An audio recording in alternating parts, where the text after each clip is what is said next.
Hey everyone, welcome back. In this video, I'll show you how to use a CoinUp QR code first.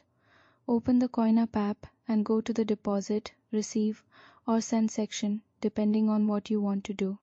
If you're receiving crypto, select the coin and network, then show your QR code to the sender. They can scan it to get your wallet address without typing it manually. If you're sending crypto, tap the Scan QR code option. Scan the recipient's wallet QR code.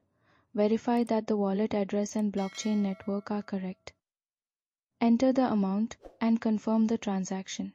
That's it. Using a QR code makes crypto transfers faster and helps reduce typing errors. Just make sure you always verify the wallet address and network before sending funds. If you found this video helpful, don't forget to like, subscribe, and turn on notifications for more crypto tutorials. Thanks for watching.